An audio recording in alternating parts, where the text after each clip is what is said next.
two kids buried their sleeping father in the sand and then playfully splashed a bucket of water over him. At that moment, a lightning bolt suddenly struck. Everyone was so frightened that they quickly fled. The two kids checked on their father, only to be shocked to find that the sand on him had turned into glass, and there was a large amount of blood flowing from his neck. They hurriedly called 911 when the firefighters arrived at the scene. They found the man's pulse elevated and his breathing weak, suspecting excessive blood loss. They needed to dig the man out quickly. The two kids felt very guilty, but they didn't understand why the sand turned into glass. Buck, seeing this, quickly comforted the two and patiently explained, lightning striking what sand turns the water to glass. Meanwhile, the other firefighters discovered that a piece of glass had punctured the man's neck right at the artery. Luckily, it was partly cauterized, but as the team dug him free, the glass had also cut the artery in his arm. They were able to tourniquet the arm and save him. He was then placed on a stretcher and prepared to be taken to the hospital. Before leaving, the man comforted his kids, saying he was fine and telling them not to worry. I love you, Daddy. Love you too.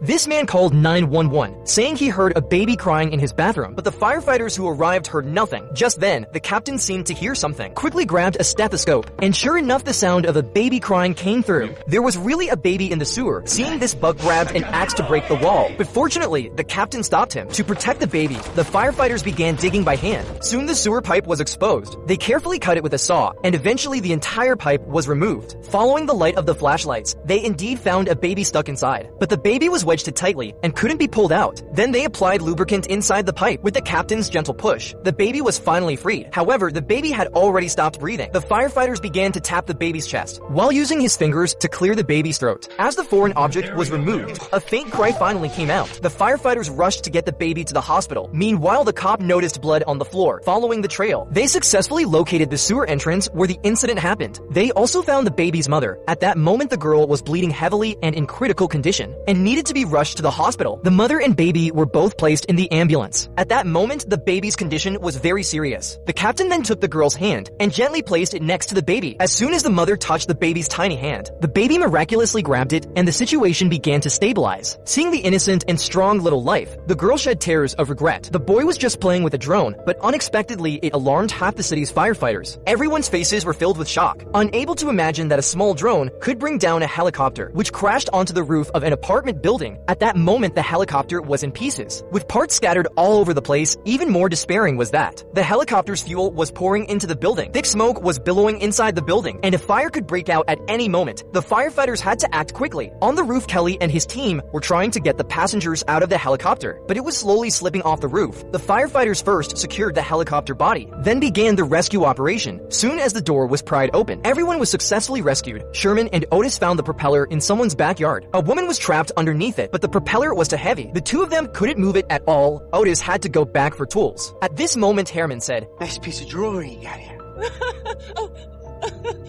which made her temporarily forget the pain. Finally, Otis and Sherman got the rotor off the woman and sent her to the ambulance. At this point, they found a remote control drone stuck in the propeller. When getting out of a car hit by power lines, you must land with both feet at the same time, or you'll get electrocuted like this. Just now, a man crashed into an electrical pole, and the power lines fell to the ground like a writhing mass of snakes, leaving the man trapped inside his car. The high-voltage wires were sparking densely on the car roof. The man was repeatedly calling for help. The firefighters were stunned by the scene, not daring to act rashly, as the entire area could be electrified. Ben told the man to stay in the car and not to move. Just as the firefighters were trying to hook the wires aside, the car began leaking gas. At that moment, if even the tiniest spark fell on it, the man's car would instantly explode. The situation was extremely urgent, but cutting off the power would take some time. The firefighters could only continue to hook away all the high-voltage lines from the car roof. While trying to get the man out of the car, the man carefully opened the car door. Jack instructed him not to let his hands touch both the ground and the car, then to hop off like a bunny with both feet landing simultaneously. This way, the circuit wouldn't be broken. Ben instructed the man to jump on the count of 3. 1,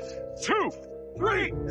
People who like charging their phones or laptops in bed should be cautious. Just now, while a woman left to use the bathroom, the charging cable on her bed short-circuited, sparks flew out, and in the blink of an eye, the entire house was engulfed in flames. Firefighters arrived. The house was filled with thick smoke, pitch black inside. The woman was curled up in the bathroom, her consciousness somewhat hazy. Just as they were about to take her away, she said, "Hold on." Due to the urgency of the situation, the firefighters directly carried her out of the house. The fire grew stronger. The firefighters immediately turned on the water hoses, and the flames flames were extinguished soon. At that moment, the woman couldn't stop coughing. Having difficulty breathing, she endured the pain in her throat. Struggling to shout and name Charlie, the captain realized there was still someone inside. The firefighters were notified to continue the search. Travis suddenly heard a faint groan. You guys hear that? Oh my god, it's a kid. Everyone started calling out Charlie. Then Jack pinpointed the location. The firefighters gathered around, lifting a burnt chair, and there was Charlie. It turned out Charlie was the woman's pet dog. They then concluded the rescue amid the applause of the crowd. When you were drunk, what stupid things did you ever do? Last night, this woman got drunk and tried to take a shortcut by going straight through. As a result, she got stuck in the wall crack. The woman had been trapped there for 12 hours. Push myself out of here. I thought I could make it, but the more I tried... Now she was still trying to move, but Andy told her not to. She had been stuck for so long that she had crush injuries. Andy wanted her to try to hold one of his fingers, but she clearly couldn't. Jack had already arrived on the other side of the wall. Suddenly, the woman became emotional, feeling a tightness in her chest.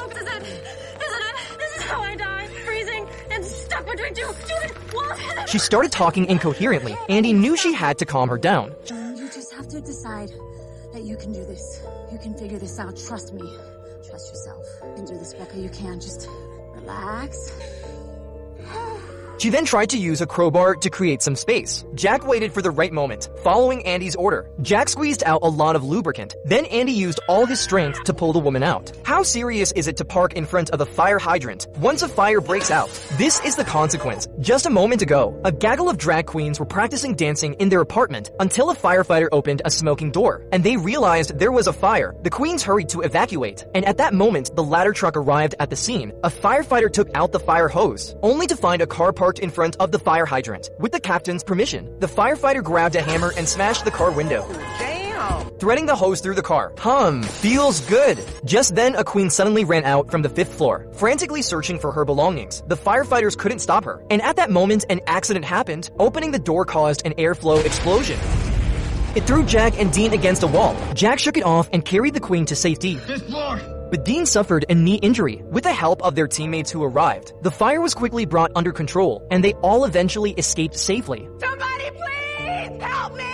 The woman said her daughter did not come home last night. She was now sure her daughter was in this house because she had given her daughter a watch with a tracker. And at this moment, the man inside the house was secretly watching everything happening outside. One off-duty firefighter advised the woman to call the cop first, but the woman said she had already called, but they had not shown up. There have been 3 black girls have gone missing from my neighborhood and the police have done nothing. Firefighter Miller was furious upon hearing this and went straight to knock on the door. The man opened the door and appeared calm. Supposed to let you people just walk into my house because you say you're firefighters? Get the hell out of here! The woman was on the verge of collapsing. The cops finally arrived, but the cops said the homeowner had called saying a woman was creating a disturbance. The cops had an arrogant look on their faces. The firefighters couldn't take it anymore and were ready to force their way in on the pretext of a gas leak. However, the man still wouldn't let them in. Just as a physical confrontation was about to break out, the cops seemed to be siding with the man and took the woman aside, asking her to calm down at this moment. Whoa, over here! That is more than a gas leak. At that moment, a fire broke out inside the house. The homeowner was also choked by smoke and came out. The firefighters finally managed to get in. Miller discovered a hidden door. The girls were indeed there. They were successfully rescued, but the cop was still siding with the homeowner. He asked if the girl had seduced the homeowner. The girl's mother was inexplicably furious. The air guns was all over the cops' faces. The homeowner began to distort the facts. Broke into my house and set fire to it. I want them arrested for trespassing and arson. Kids lie all the time. At this moment, the mother angrily rushed forward in front of her daughter. They pressed the woman's face hard against the car. Seeing the scene, Miller's anger was completely ignited. He rushed forward but was tackled to the ground by the cop. Andy tried to step in but was pushed to the ground as well. Andy's husband stepped forward to protect his wife. A group of cops actually pulled out their guns. This was a really sad moment. These firefighters risk their lives every day to protect the city, but what they got in return was injustice and violence.